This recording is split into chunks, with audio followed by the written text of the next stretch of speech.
자, 아마 지난 시간에 선생님이 잠깐 지나가듯이 거버넌스라는 용어를 잠깐 얘기한 적이 있어요. 근데 자, 우리가 지금 이 과목 스포츠 행정에서 이 행정이라는 게 그동안엔 중앙정부나 또는 지자체가 되었고 정부의 역할을 하는 공공기관이 일방향으로 어떤 정책이나 제도를 만들고 그걸 이렇게 하세요라고 지시하거나 전달하거나 아니면은 지원해 주는 정도였어요. 그런데 최근에 와서는 거의 모든 분야의 행정들이 어떻게 되고 있느냐, 시민들이 모인 시민사회 조직들하고 정부나 지자체가 함께 협업해서 자치를 하는 형태로 조금씩 바뀌어가고 있어요. 그걸 아주 쉽게 표현한 거를 거버넌스라고 그래요. 그럼 그동안에 정부가 일방향으로 제도나 정책을 만들고 이렇게 해 라고 전달하거나 그냥 지원하는 정도에 머물렀던 건 거벌먼트, 정부가 행정한다, 거벌먼트였고 여기는 거버넌스예요. 조금 다릅니다. 그래서 이 부분을 좀 명확하게 해야 될 필요가 있습니다. 이제는 흐름이 바뀌었기 때문에.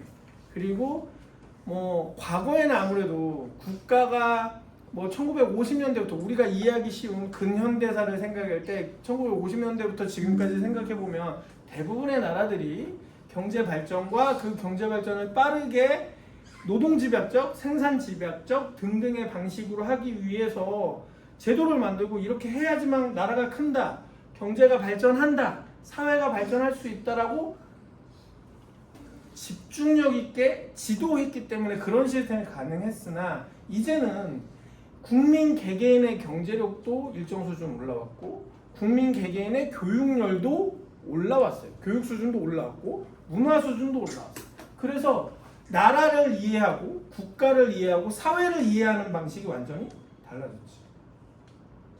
자, 우리가 워낙에 우리나라가 근현대사를 어렵게 보냈기 때문에 충분히 여러 사건들이 있었기 때문에 여러분들이 익히 공부한 거에 따르면 이해하기 쉬워요.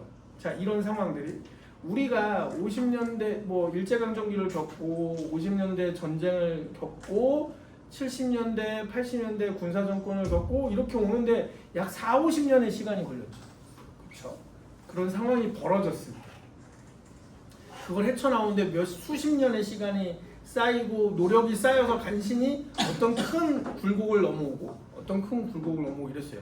IMF도 97년도에 벌어지고 나서 그걸 벗어나는데 5, 6년 이상의 시간이 걸렸어요.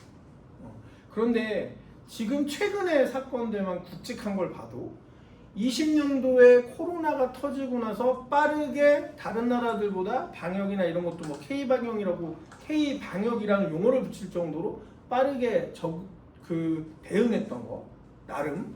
그리고 작년에 연말에 있었던 그 사건에서도 국민들이 당합해서 어떻게든 정치적 사회적인 상황들을 빨리빨리 수습했던 거, 그런 것들 보면 확실히 과거에 비해서 그렇게 빠를 수 있었던 거. 문제가 생기면 그 문제를 빠르게 찾아내고 해결할 방법을 도모하고 그렇게 빠르게 변화할 수 있었던 게 무엇이냐? 경제적 수준의 성장, 문화 수준의 성장, 교육 수준의 성장이 있었기 때문에. 그러면 스포츠는 그러하지 않을까? 아주 미묘하지만 달라지고 있어요. 분명 여러분들 눈에는 본인들이 이 자리에 앉아서 아니면 운동장에서 매일같이 운동하니까 그 차이를 잘 못 느끼겠지만 선생님이 어렸을 때 초등학교, 중학교 때 선수 시절에 감독님한테, 코치님한테 배우던 그때 운동부 생활할 때랑 그리고 고등학교 때 입시 운동해가지고 여기 와서 또 여기 체대에서 운동할 때랑 지금 여러분들이 지내고 있는 모습을 보면 바뀌어 있어. 그냥 단순하게 시대가 바뀌어서 젊은 사람들의 행동 패턴이 달라졌다가 아니야. 거기에 맞춰서 분명히 제도도 바뀌고 있어.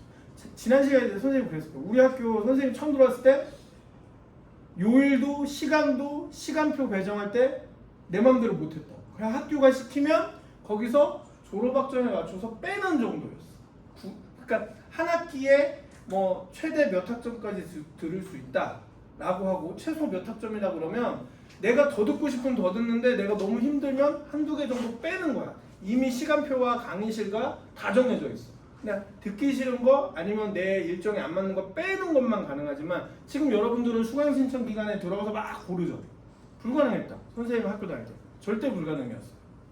미리 태권도학과 뭐 1학년 1학기는 정해져 있고 체육학과의 2학년 2학기 다 정해져 있어. 모든 학기가 강의실 정해져 있고 선생님 정해져 있고 시간표 정해져 있고 과목도 정해져 있어. 과목도 못 골라. 정해진 거에서 내가 하고 싶은 못하는 거 시간상 도저히 안 맞는 거 빼는 거야. 그거는 일방이죠. 근데 여러분들은 지금 쌍방을 어쨌든 하고 있죠. 그렇죠? 그리고 스포츠에서도 보면 우리가 그동안에 지난 정부 이번 정부 계속 들어오면서 한 약 10여 년 동안 노력했던 게 뭐예요? 스포츠계의 부조리들 뭐 폭행, 폭력 또는 뭐 스포츠 도박 이런 것들을 근절하기 위해서 노력하는 것들 불가능했다. 과거에는. 왜? 선수들이 목소리를 내기가 어려웠어. 자, IOC나 여러분들 그 각각 스포츠 종목별 연맹도 마찬가지예요. 회사는 일반 기업은 사주가 있으면 반대로 뭐가 있어요? 뉴스에 맨날 나오는 거. 그 시위 이렇게 표현하면 그렇지만 시위하시는 분들을 보통 뭐라고 그래? 사주 반대편에 노조가 있다고 그러죠. 그쵸? 근데 선수도 그 정도까지는 아니어도 프로야구 사주는 구단, 주랑 스태프들이에요. 그러면 반대쪽에 선수들끼리 모여있는 프로야구 선수 협의회. 그 노조라고까지는 표현하지 않아. 좀 너무 강해 보이니까. 근데 선수협의회 같은 일 하는 거예요.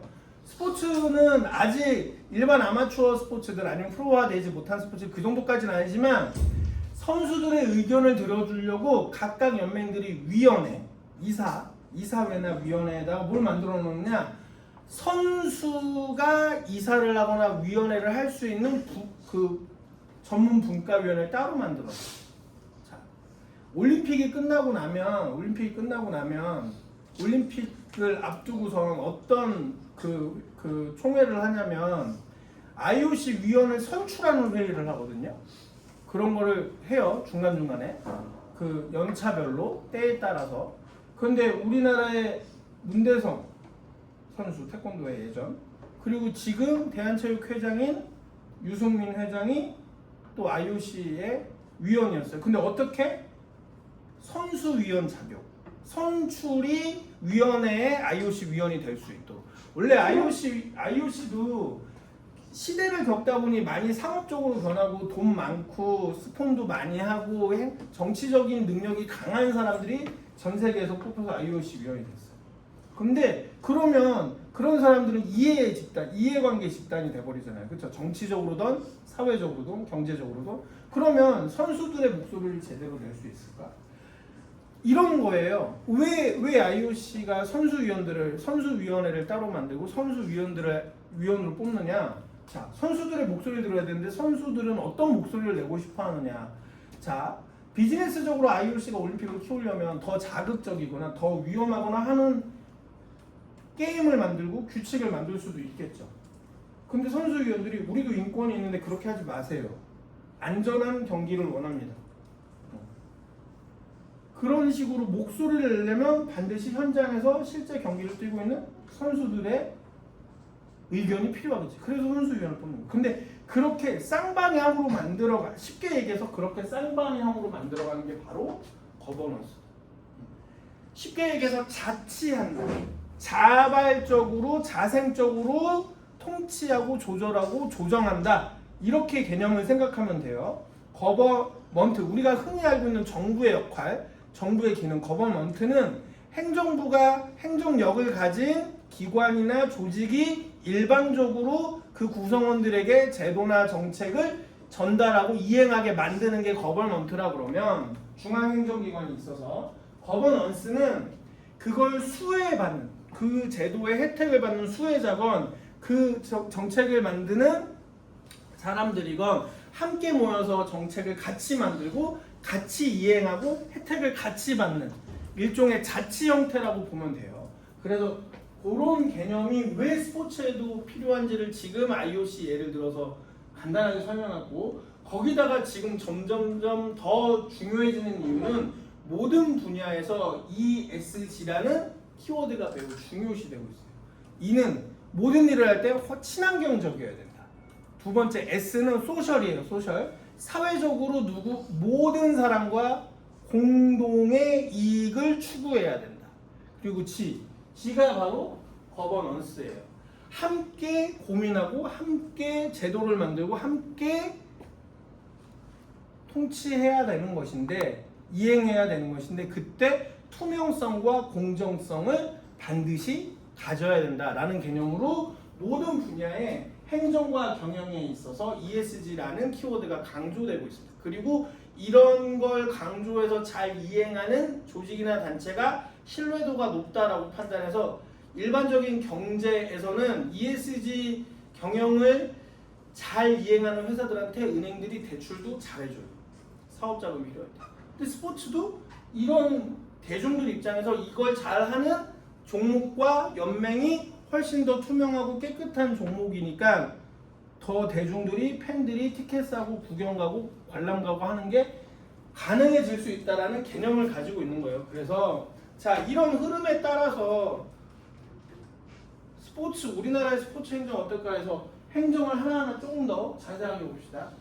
이번 주까지만 이론을 펼치면 다음 주부터는 거의 다 사례 위주로 갈 거니까 좀 더 쉬워질 거예요. 이번 주까지만 좀 읽을 거리가 많습니다.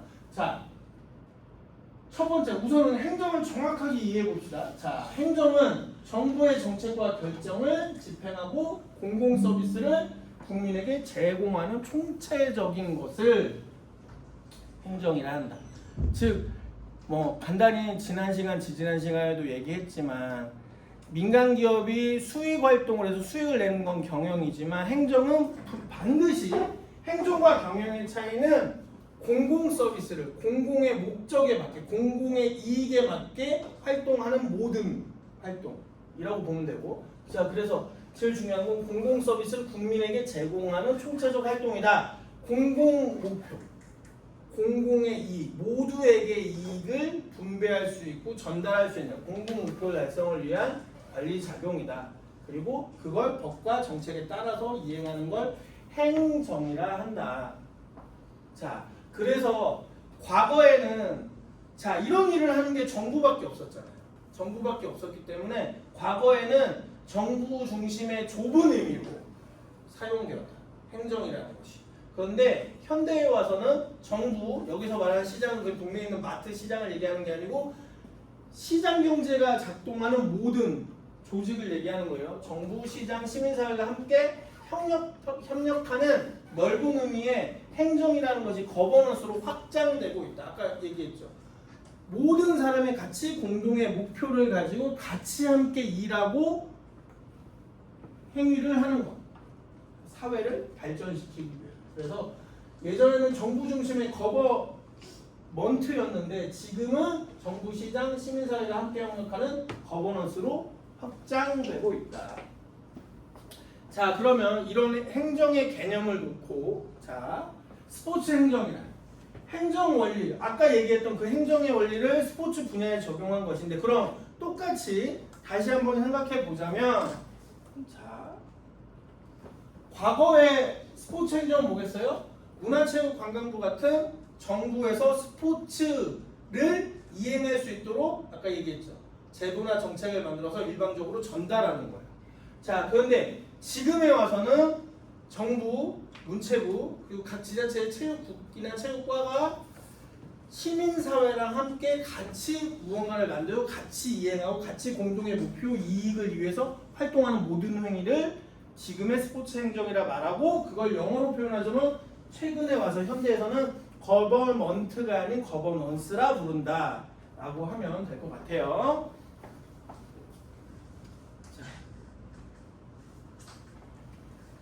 그래서 중요한 건 개념상 거버먼트가 사라지고 거버넌스가 새롭게 도래했다라기보다는 거버먼트라는 개념이 시대의 변화, 경제적 뭐 성장, 문화적 성장 이런 걸 통해서 확장되었다. 거버먼트에서 거버넌스로 확장되었다고 생각하면 됩니다. 옛날엔 거버먼트였고 이거는 이제 없어졌고 거버넌스만 존재해가 아니에요. 거버먼트가 아직도 유지되고 있어요. 하지만 지금의 사회는 계속해서 거버넌스로 확장되고 있다. 발전 확장되고 있다라고 이해하는 게 더 명확합니다. 자, 그래서 이런 거버넌스라는 개념이 계속 발전되고 확장되니까 아무리 우리나라가 전문체육 중심으로 성장해 왔어도 지금에 와서는 전문체육 또한 생활체육이어야 하고 생활체육이 곧 전문체육이 될 수 있어야 된다라고도 얘기할 수 있는 거예요. 자, 그래서 스포츠 행정, 우리말로는 그냥 행정이라는 말로 통칭할 수 있지만 과거에는 거버먼트라 불렀고 지금은 거버넌스라 부를 수 있다라고 얘기를 하자면 어쨌든 행정의 역할을 하는 첫 번째, 자, 정책을 수립하고 집행을 한다. 자, 우리나라 같은 경우 국민체육진흥을 위해서 중장기 계획을 수립하고 관련 법률 및 제도를 정비한다. 그리고 스포츠 시설을 관리한다. 국민 누구나 쉽게 이용할 수 있도록 공공체육 시설을 확충하고 개방한다. 뭐 이런 개념이고, 그 다음에 모든 국민에게 체육을 스포츠를 보급하기 위해서 프로그램 개발 및 보급도 한다. 스포츠 행정의 역할과 기능에서 첫 번째는 정책 수립 및 집행, 두 번째는 스포츠 시설 관리, 프로그램 개발 및 보급. 즉 정부가 국민의 건강 증진을 위해서 하는 일들, 이렇게 첫 번째 세 가지 정리할 수 있겠고요. 그 다음에 두 번째, 자, 기본적으로 유형의 것들은 아까 앞서서 얘기했던 그 세 가지를 보급할 수 있고 지원할 수 있겠죠. 근데 이제 자, 눈에 보이질 않는 듯 하지만 앞에 세 개를 더 잘 써먹으려면 그 다음 보조적인 게 따라와야 돼요. 첫 번째는 자, 예산을 써서 재정 지원해줘야지. 예산을 써서 그걸 아까 시설 관리한다, 뭐 법제도를 만든다, 그런 것들이 모두 다 돈이 필요하겠죠. 그러면은 국가는 예산을 써서 반드시 재정 지원을 반드시 해야 될 거고, 그 다음에 그것들을 운영할 수 있는 전문 인력이 필요하겠죠. 그러니까 인력 양성이야. 자, 여러분들이 지금 이 시점에서 딱 여러분들의 커리어가 끝나면 여러분들은 그냥 선수였을 뿐이야. 다른 일을 할 수 없어. 근데 자, 정부가 자격 제도를 만들고 지도자 자격을 딸 수 있게 해서 결국에는 스포츠 클럽의 생활체육 지도자로 나서거나 아니면은 여러분들이 스스로 더 열심히 해서 실업팀이나 다른 곳에 전문 지도자로 나설 수 있는 거, 전부 다 국가의 지원이 있으니까 가능하겠죠. 그리고 이런 인력이 계속 배출돼야지만 체육이라는 스포츠라는 산업 분야도 꾸준히 발전할 수 있는 것일 거고. 자, 그 다음에 그렇게 지도자만 있다고 그냥 될 것인가? 아니, 쓰는 사람이 있어야 되잖아요. 그러면 쓰는 사람이 쉽게 접근할 수 있는 공간과 시간과 프로그램을 만드는 건 결국에 커뮤니티가 형성돼야 돼. 사람이 모여서 뭔가 하려고 할 거 아니에요. 그런데 제도만 있고 모이지를 못해. 모일 수 있는 방법이 뭔지도 몰라요. 그것을 지원하는 게 바로 커뮤니티 활성화 지원이라고 볼 수 있다라는 겁니다. 자, 그 다음에 국제교류 및 대외 유치에서 사람들이 보고 듣고 경험한 다음에 나도 하고 싶은데 라는 걸로 넘어가겠죠. 그래서 자, 여러분들이 대회를 나가는 것이 단순하게 여러분들이 메달을 따서 여러분들의 커리어를 지키고 향상시키는 걸로 끝나지 않습니다. 스포츠 대회가 있어야지만 일반 대중들은 그걸 관람하고 경험한 다음에 나도 저거 하고 싶은데 라는 마음이 드는 거예요. 그래서 스포츠 이벤트는 크게 세 가지 정도의 기능이 있다라고 선생님이 정리를 해줄게요. 첫 번째 뭐냐? 기본적으로 전문체육 선수들의 경기력 향상을 위해서 자, 훈련하는 것을 확인해야 될 거 아니에요. 그러니까 스포츠 경기는 첫 번째는 전문 체육 선수들의 경기력 향상을 위해서 필요하다는 거, 기능을 한다. 두 번째는 자, 전문 체육 선수들이 기능 향상을 하는데 단순하게 내가 빨리 뛰고 멀리 뛰고 높이 뛰고 해서 신체적 조건으로만 기록을 갱신할까? 경기를 하면서 자, 과거의 체조 경기와 지금의 체조 경기가 같을까요? 과거의 태권도 경기와 지금의 태권도 경기가 같을까? 아니야. 잘 보면 시설, 장비, 도구 등등이 다 바뀌어있죠. 스포츠 경기가요, 결국에는 최근 현대에 와서는 뭐냐? 스포츠 경기가 과학기술 발전에도 도움을 주고요. 또 반대로 발명된 과학기술을 적용하는 데도 도움을 줍니다. 자, 스포츠의 발전이 자, 국제 대회를 계속 유치하고 스포츠 대회가 많아지는 것은 첫 번째, 선수들의 경기력 향상에 도움을 준다, 기능한다. 선수들의 경기력 향상에 기능한다. 두 번째는 과학기술의 발전과 기술의 적용에도 기능한다. 세 번째, 대회가 많아야지 관람객들이, 대중들이 많이 찾아와서 체험을 하고 관람을 한 다음에 그걸 생활체육으로 하고 싶어하는 마음이 들게 한다. 그래서 생활체육 보급에도 분명히 전문체육 선수들의 대회가 분명히 도움이 됩니다. 생활체육뿐만 아니고 선수들의 전문 선수 인력을 보강하는 데에도 도움이 돼요. 과거에 김연아 선수랑 박태환 선수가 나타났을 때 피겨 스케이팅하고 수영 선수들이 갑자기 급격히 늘어났어. 엄마들이 죄다 전부 다 우리 아이도 피겨 시켜야지, 우리 아이도 또 서영재 선수 나타나니까 우리 아이도 체조 시켜야지. 전문 선수들이 좋은 커리어를 가지고 나타나면 분명히 그걸 뉴스든 방송이든 모르든 관람을 하거나 시청을 했던 사람들이 전문 체육으로 넘어오거나 아니면 전문 체육으로 넘어오려다가 그게 결국엔 생활 체육이 돼버려요.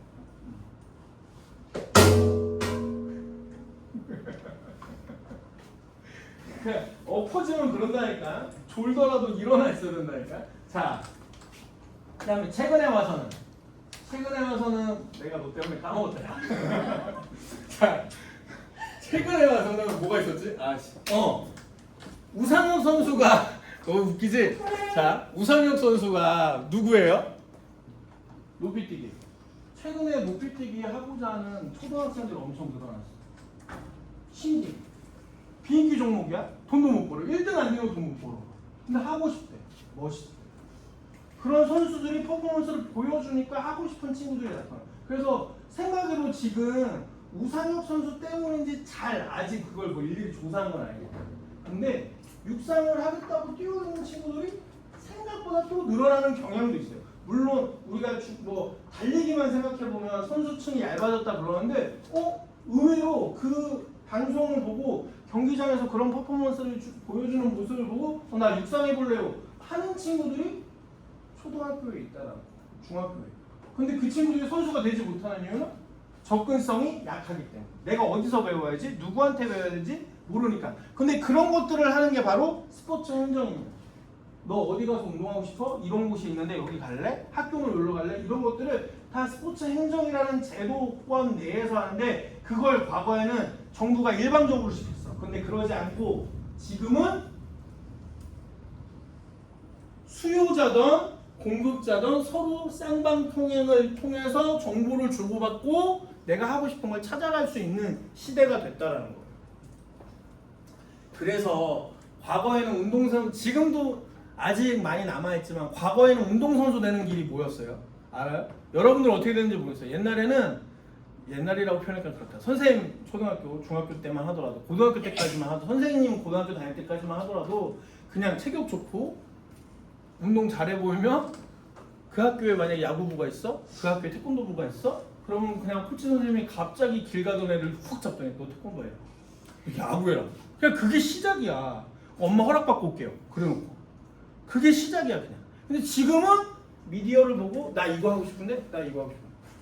선생님 조카도 지금 초등학교 6학년인데 중학교 농구부 가는 게 다 정해졌어요. 이제 끝났는데 이제 스카우트 시즌이 끝나서. 그런데 선생님 조카도 초등학교 딱 3학년 되서 아빠한테 그랬대요. 농구하고 싶다. 농구하고 싶다. 그래갖고 4학년 때부터 농구해서 지금 이제 엘리트 코스를 밟기 시작했어요. 우리 표현으로 빌리자면 이제. 근데 그게 과거에는 그냥 갑자기 체격 조건 좋다, 뭐 달리기 잘한다 이런 것 때문에 끌려다녔는데 지금은 자기가 선택한다 이거야. 대부분의 운동하는 친구들이. 그게 이제 과거는 일방이었으나 이제는 쌍방이 가능하다는 거예요. 왜? 발전이 되니까 교육 수준 높아지고 문화 수준 높아지고 경제 수준 높아지니까 시민사회에서 대중들이 직접 내가 스포츠도 내가 접근하겠다라는 걸 직접 고를 수 있다라는 장점이 있다라는 겁니다. 자, 그 다음에 그래서 이런 것들을 보자면 과거 엘리트 스포츠 육성 중심에서 이제 와서는 스포츠 복지와 모두를 위한 스포츠, 전문 체육이 됐건 생활 체육이 됐건 자기의 필요에 따라서 누구나 모든 것을 스스로 결정하고 스스로 선택할 수 있게 하겠다. 그런 시스템으로 바뀌고 있고 심지어 생활 체육도 급증하다 보니 분명히 패러다임이 바뀌고 있다. 주 5일 근무제, 소득 수준의 향상, 건강과 여가에 대한 대중적 관심이 매우 증대된 부분들이 계속해서 영향을 미치고 있다. 10분 쉽시다. 딱 30분 됐네. 잠 깨고 와.